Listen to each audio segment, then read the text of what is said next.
Bismillahirrahmanirrahim. Assalamualaikum warahmatullahi wabarakatuh. Saya Ihsan Maulidin. Di sini saya akan menyampaikan makalah saya, kelompok saya, yaitu tentang masa dewasa akhir. Pengertian dewasa akhir menurut Erikson, tahap dewasa akhir memasuki tahap integrity FC despair, yaitu kemampuan perkembangan lansia mengatasi krisis psikologisnya. Banyak stereotip positif dan negatif yang mampu mempengaruhi kepribadian lansia. Integritas ego penting dalam menghadapi kehidupan dengan puas dan bahagia. Hal ini berdampak pada hubungan sosial dan produktivitasnya yang puas.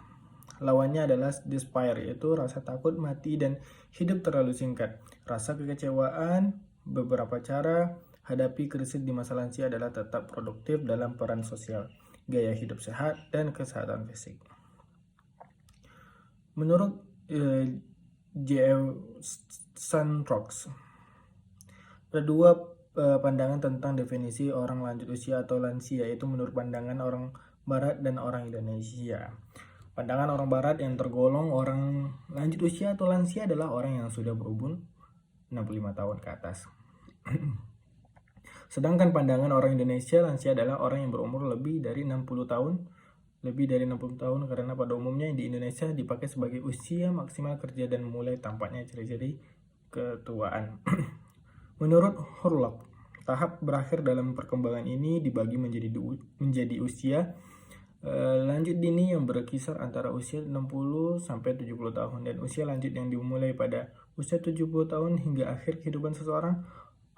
Orang tua muda atau usia tua usia 65 hingga 74 tahun dan orang tua yang tua atau usia tua akhir 75 tahun atau lebih dan orang tua lanjut 85 tahun atau lebih dari orang-orang dewasa lanjut yang lebih muda.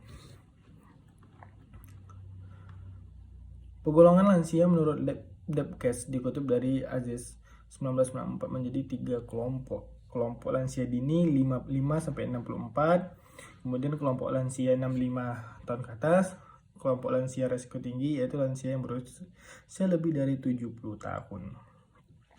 Kemudian perkembangan fisik dewasa akhir. Berkurangnya tingkat metabolisme dan menurunnya kekuatan otot-otot juga mengakibatkan pengaturan suhu badan menjadi sulit. Selain itu, pada usia lanjut terjadi penurunan dan jumlah untuk tidak yang diperlukan dan kenyenyakan tidurnya. Orang usia lanjut pada umumnya menderita gangguan susah tidur, insomnia. Lalu, perubahan dalam pencernaan mungkin merupakan perubahan yang paling kelihatan dalam fungsi pengaturan pencernaan. Dengan semakin menuanya sel-sel, semakin sulit juga untuk membuang sisa-sisa akhirnya, sampah. Ini menempati lebih dari 20% bagian sel. Dengan menuanya sel, molekul-molekulnya dapat saling terhubung dan melekat sedemikian rupa sehingga dapat menghentikan siklus vital biokimia dan menciptakan bentuk-bentuk kerusakan lain pada saat mereka mengganggu fungsi sel. Yang pertama, panjang usia, harapan hidup, dan masa hidup. Masa hidup jumlah tahun maksimum di mana individu dapat hidup adalah sekitar 120 hingga 125 tahun. Saat ini angka harapan hidup secara keseluruhan untuk wanita adalah 80,7 tahun dan untuk pria adalah 75,4 tahun. Tahun berikutnya, faktor-faktor sosial seperti sikap, kebiasaan, dan gaya hidup sehat dan pekerjaan adalah faktor penting yang menyebabkan harapan hidup wanita lebih lama dibandingkan pria. Di negara-negara industri, jumlah orang yang berusia lebih dari 100 tahun meningkat sekitar 7% tiap tahunnya. Per 2007, Amerika Serikat adalah negara paling banyak memiliki orang-orang yang berusia 100 tahun lebih, diikuti Jepang, Cina, Inggris. Diperkirakan 75 hingga 100 super centenarians individu yang berusia lebih dari 110 tahun di Amerika Serikat dan 300 hingga 450 di seluruh dunia. Perkembangan fisik di masa dewasa akhir. Otak menjadi tua, rata-rata antara usia 20 hingga 90 tahun, kehilangan beratnya sebesar 5 hingga 10%. Volume otak juga berkurang. Kemudian sistem kekebalan tubuh, menderita stres yang berkepanjangan dan kurangnya proses penyembuhan pada orang-orang lanjut usia dapat mempercepat efek penuaan terhadap kekebalan. Kekurangan nutrisi yang berkaitan dengan rendahnya kadar protein berkaitan dengan menurunnya sel T yang menghancur sel-sel yang terinfeksi, sehingga kekebalan bertambah buruk karena penurunan fungsi kekebalan. Vaksinasi terhadap influenza secara khusus penting untuk orang lanjut usia. Kemudian penampilan fisik dan pergerakan di masa dewasa akhir, pria dan wanita menjadi lebih pendek karena tulang belakang mengalami penyusutan. Perkembangan sensori, melihat, mendengar, dan aspek-aspek sensori lainnya berkaitan dengan kemampuan kita untuk melakukan aktivitas sehari-hari. Sistem peredaran darah dan paru-paru. Kapasitas paru-paru menurun 40% antara usia 20 hingga 80 tahun.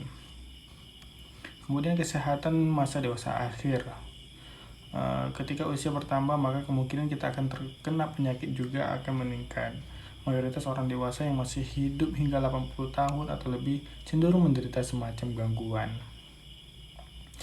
Penyebab kematian pada orang lanjut usia, hampir 60% orang di Amerika Serikat yang berusia 65-70 tahun meninggal dunia karena kanker atau penyakit kardiovaskular. Kemudian perkembangan kognitif dewasa akhir. Isu mengenai penurunan intelektual selama tahun-tahun masa dewasa merupakan suatu hal yang provokatif. Sementara John Hall berpendapat bahwa beberapa kemampuan memang menurun sementara kemampuan lainnya tidak. Perkembangan bahasa. Sebagian besar penelitian mengenai perkembangan bahasa berfokus pada masa bayi dan masa anak-anak. Pada umumnya, orang beranggapan bahwa sebagian individu yang berada di masa dewasa mempertahankan keterampilan bahasanya. Kerja dan masa pensiun. Kerja. Pada awal abad ke-21, persentase laki-laki berusia 65 tahun ke atas yang tetap bekerja purna waktu lebih sedikit dibandingkan pada awal-awal abad ke-20. Kesehatan mental, depresi, kemudian demensia, penyakit Alzheimer, dan penyakit-penyakit lainnya.